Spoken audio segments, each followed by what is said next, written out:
సంక్రాంతి తర్వాత తెలుగు సినిమా ఇండస్ట్రీకి అంత పెద్ద పండగ సమ్మర్‌లోనే ఉంటుంది. ప్రొడ్యూసర్స్ నుంచి డిస్ట్రిబ్యూటర్స్ వరకు అందరికి ఇది ఫుల్ బిజినెస్ సీజన్. కానీ ఈ ఇయర్ సమ్మర్‌లో అసలు సినిమాలే లేవు. సప్పగా వెళ్తుంది. అసలు బాక్స్ ఆఫీస్ దగ్గర మూవ్‌మెంటే లేదన్న టైంలో 'పెద్ది' మూవీ జూన్ 4థ్ రిలీజ్ అవుతుందని అనౌన్స్ చేశారు. సర్లే సమ్మర్‌లో ఈ మూవీ అన్నా రిలీజ్ అవుతుందని ఆనందపడే లోపే టాలీవుడ్‌లో ఒక ఇంటర్నల్ వార్ స్టార్ట్ అయింది. అదే producers versus exhibitors. Single screen theatre owner sudden గా ప్రెస్ మీట్ పెట్టి కరెంట్ థియేట్రికల్ మోడల్ మీద స్ట్రాంగ్ గా మాట్లాడడం స్టార్ట్ చేశారు. వాళ్ళ మెయిన్ డిమాండ్ ఏంటంటే రెంటల్ సిస్టమ్ తీసేసి పర్సెంటేజ్ సిస్టమ్ పెట్టాలని అడుగుతున్నారు. ఈ వీడియోలో ఈ కాన్ఫ్లిక్ట్ గురించి మొత్తం మాట్లాడదాం. ప్రొడ్యూసర్ పర్స్పెక్టివ్, ఎగ్జిబిటర్ పర్స్పెక్టివ్, ఇంకా మన కామన్ ఆడియన్స్ పర్స్పెక్టివ్ గురించి కూడా మాట్లాడదాం. సో వీడియో మిస్ అవ్వకుండా లాస్ట్ దాకా చూడండి. సపోజ్ సినిమా పోయింది, ఇంటికి వెళ్ళిపోతావా? సినిమా సూపర్ హిట్ అయింది, సినిమా థియేటర్ మానేస్తావా? మనకి తెలిసింది ఒకటే, సినిమా సినిమా సినిమా.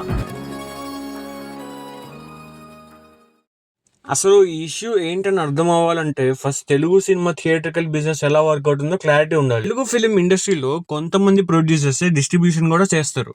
నార్త్ ఇండియాలో పెద్దగా సింగిల్ స్క్రీన్స్ లేవు. మోస్ట్లీ పీవీఆర్, ఐనాక్స్ లాంటి మల్టీప్లెక్స్లు ఉంటాయి. కానీ మన తెలుగు స్టేట్స్లో సింగిల్ స్క్రీన్ సిస్టమ్ చాలా స్ట్రాంగ్గా ఉంది. అందుకే current issue mostly single theatres చుట్టూ తిరుగుతుంది. ఇప్పుడు అసలు మెయిన్ టాపిక్ వద్దాం. ఎగ్జిబిటర్ సపోజ్ చేస్తున్న రెంటల్ సిస్టమ్ ఏంటనేది చూద్దాం. సపోజ్ ఒక పెద్ద హీరో సినిమా రిలీజ్ అవుతుంది అనుకుందాం. ఒక థియేటర్కి వీక్కి ఫిక్స్డ్ అమౌంట్కి అగ్రిమెంట్లోకి వెళ్తుంది. మూవీ హిట్ అయినా ఫ్లాప్ అయినా థియేటర్ ఓనర్కి ఆ ఫిక్స్డ్ అమౌంటే వస్తుంది. ఆ మనీతో theatre maintenance, staff salaries, electricity bills, AC running, projector servicing అన్నీ మేనేజ్ చేసుకోవాలి. ఒకప్పుడు ఈ మోడల్ బాగానే వర్కౌట్ అయ్యేది. ఎందుకంటే మూవీస్కి లాంగ్ రన్ ఉండేది. యావరేజ్ సినిమా కూడా 2 to 3 వీక్స్ ఆడి డీసెంట్ కలెక్షన్స్ తెచ్చుకునేది. కానీ ఓటీటీ వచ్చాక మొత్తం మారిపోయింది. ఇప్పుడు ఫ్రైడే మూవీ రిలీజ్ అయ్యి నెగిటివ్ టాక్ వస్తే మండే కల్లా థియేటర్స్ ఖాళీ అవుతున్నాయి. సో కలెక్షన్స్ మొత్తం ఈ 3 days మీద డిపెండ్ అయి ఉంటుంది. ఇక్కడే ఎగ్జిబిటర్స్ ఫ్రస్ట్రేషన్ స్టార్ట్ అయింది. వాళ్ళ సైడ్ ఆర్గ్యుమెంట్ ఏంటంటే మూవీకి మంచి కలెక్షన్స్ వచ్చాక ప్రాఫిట్స్లో మోస్ట్లీ ప్రొడ్యూసర్ ఇంకా డిస్ట్రిబ్యూటర్స్కే వెళ్తాయి. ఎస్పెషల్లీ పెద్ద హీరోస్ మూవీస్ వస్తే థియేటర్కి ఎక్కువ జనాలు వస్తారు కాబట్టి ఎక్కువ స్టాఫ్ కావాలి, పోలీస్ సెక్యూరిటీ కావాలి, ఫ్యాన్ మేనేజ్మెంట్, ఇంకా బెనిఫిట్ షోస్, ఇవన్నీ సింగిల్ స్క్రీన్ ఓనర్స్ కి extra burden. So fixed rent తో ఈ ప్రెషర్ ని మేనేజ్ చేయడం కష్టం అయిపోతుంది. అందుకే ఎగ్జిబిటర్స్ ఇప్పుడు పర్సెంటేజ్ మోడల్ డిమాండ్ చేస్తున్నారు. దీంట్లో ఫిక్స్డ్ రెంట్ ఉండదు, కలెక్షన్ ని డైరెక్ట్ గా షేర్ చేసుకుంటారు. For example first week 55-45, second week 50-50 ఇలా అనమాట. మూవీ బాగా ఆడితే ఓనర్స్ కి కూడా మంచి ప్రాఫిట్స్ వస్తాయి. ఒకవేళ మూవీ ఫ్లాప్ అయింది అనుకోండి, లాసెస్ కూడా ఈక్వల్ గా షేర్ అవుతాయి. మల్టీప్లెక్స్ మోస్ట్లీ ఈ మోడల్ నే ఫాలో అవుతాయి. ఇది ఎగ్జిబిటర్ సైడ్ ఆర్గ్యుమెంట్. కానీ ప్రొడ్యూసర్ సైడ్ కూడా స్ట్రాంగ్ పాయింట్స్ ఉన్నాయి. వాళ్ళ క్వశ్చన్ ఏంటంటే ఇన్ని రోజులు రెంట్ అండ్ సిస్టమే ఫాలో అయ్యారు కదా, సడన్ ప్రాబ్లం ఏంటని అడుగుతున్నారు. ఎస్పెషల్లీ సంక్రాంతి టైంలో పెద్ద కలెక్షన్స్ వచ్చినప్పుడు ఈ డిస్కషన్స్ ఎందుకు పెట్టలేదని కౌంటర్స్ కూడా వేశారు. ఇంకో మేజర్ పాయింట్ కూడా రైజ్ చేశారు. ఆడియన్స్ థియేటర్స్ కి రావడం తగ్గడానికి మేజర్ రీజన్ టికెట్ రేట్స్ కాదు, క్యాంటీన్ ప్రైసెస్ అని అంటున్నారు. వాటర్ బాటిల్, పాప్కార్న్ ఇలాంటి స్నాక్ ఐటమ్స్ ప్రైసెస్ ఎక్కువ ఉండడం వల్ల ఫ్యామిలీ ఆడియన్స్ థియేటర్ కి రావడం మానేశారు. కామన్ ఆడియన్స్ పర్స్పెక్టివ్ నుంచి చూస్తే ఆ పాయింట్ కూడా యాప్ట్ అని అనిపిస్తుంది.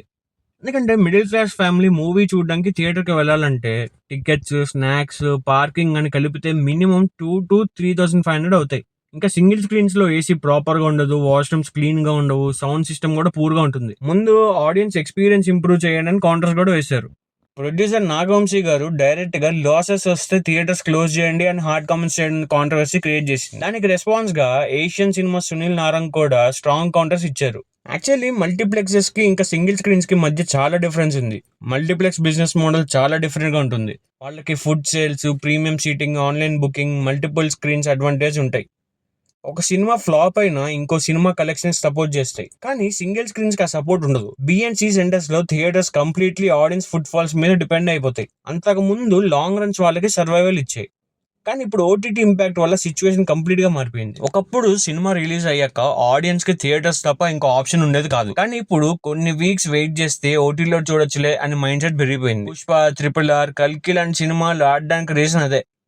ఆడియన్స్ థియేటర్ ఎక్స్పీరియన్స్ వర్త్ అనిపిస్తే ఇంకా థియేటర్స్ కి వస్తున్నారు. కానీ యావరేజ్ కాంటెంట్ ఇమీడియట్ గా అవుట్ అండ్ అవుట్ రిజెక్ట్ చేస్తున్నారు. ఇక్కడే ప్రొడ్యూసర్ సైడ్ కూడా ప్రెషర్ పెరిగింది.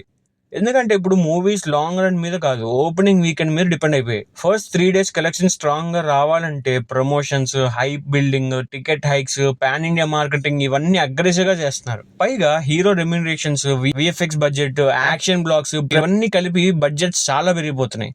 కానీ ఆనెస్ట్ గా చెప్పాలంటే ఇండస్ట్రీలో అందరు బ్లేమ్ గేమ్ ఆడుతున్నారు కానీ ఒక ఇంపార్టెంట్ పాయింట్ గురించి మాత్రం తక్కువ మాట్లాడుతున్నారు. అదే కాంటెంట్ క్వాలిటీ. ఆడియన్స్ థియేటర్స్ కి రావట్లేదు అంటే రీజన్ ఓన్లీ ఓటీటీ కాదు, ఆడియన్స్ కి నమ్మకం తగ్గిపోయింది. ఒక ఫ్యామిలీ మూవీకి వెళ్ళాలంటే టికెట్స్, స్నాక్స్, పార్కింగ్, ట్రావెల్ కలిపి హ్యూజ్ ఎక్స్పెన్స్ అయిపోతుంది. ఆ తర్వాత మూవీ యావరేజ్ గా ఉంటే నెక్స్ట్ టైం ఆబ్వియస్లీ ఓటీటీలోకి రావడానికి వెయిట్ చేస్తారు. సో ఆడియన్స్ పర్స్పెక్టివ్ లో చూస్తే వాళ్ళకి థియేటర్ వర్తా కాదా అనే క్యాలిక్యులేషన్ ఆటోమేటిక్ గా స్టార్ట్ అయిపోతుంది. ఈ పాయింట్ మాట్లాడే ముందు వీడియోని ఇక్కడ వరకు చూసారంటే నచ్చే ఉంటుంది అనుకుంటున్నా. నచ్చితే సబ్స్క్రైబ్ చేసుకొని బెల్ ఐకాన్ ని క్లిక్ చేయండి. మీ ముందుకు మంచి కాంటెంట్ తీసుకురావడానికి ట్రై చేస్తాం. ఫైనల్ గా చూస్తే ఈ మొత్తం ఇష్యూలో సఫర్ అవుతున్న వాళ్ళు ఆడియన్స్. రెంటల్ సిస్టమ్ ఏంటి, పర్సెంటేజ్ సిస్టమ్ ఏంటి అనేది సెకండరీ. వాళ్ళకి మంచి cinema, clean theatre, reasonable experience కావాలంటే. అందుకే ఈ కరెంట్ ఇష్యూని జస్ట్ టెంపరీ కాంట్రవర్సీలా చూడలేం. తెలుగు సినిమా ఇప్పుడు ఒక ఇంపార్టెంట్ స్టేజ్ లో ఉంది. ఒక సైడ్ ఓటీటీ ప్రెషర్, ఇంకో సైడ్ రైజింగ్ బడ్జెట్స్, ఇంకో side single screen survival issue. ఇవన్నీ కలిపి థియేట్రికల్ సిస్టమ్ ని ఛాలెంజ్ చేస్తున్నాయి. Benefit shows, fan celebration, single screen madness, ఇవన్నీ మన సినిమా ఐడెంటిటీలో హ్యూజ్ పార్ట్. ఫ్యూచర్ లో తెలుగు సినిమా సర్వైవ్ అవ్వడం అంటే జస్ట్ 1000 crores కలెక్షన్స్ రావడం కాదు. ఆడియన్స్ థియేటర్ కి రావాలి, థియేటర్ సర్వైవ్ అవ్వాలి, ప్రొడ్యూసర్స్ రికవర్ అవ్వాలి, అండ్ మోస్ట్ ఇంపార్టెంట్లీ ఆడియన్స్ కి మళ్ళీ సినిమా థియేటర్ లోనే చూడాలి అనే ఎక్సైట్మెంట్ ఉండాలి. ఈ కాంట్రవర్సీ మీద మీ ఒపీనియన్ ఏంటో కామెంట్ చేయండి. వీడియో నచ్చితే షేర్ చేయండి. ఛానల్ కి సబ్స్క్రైబ్ చేసి సపోర్ట్ చేయండి.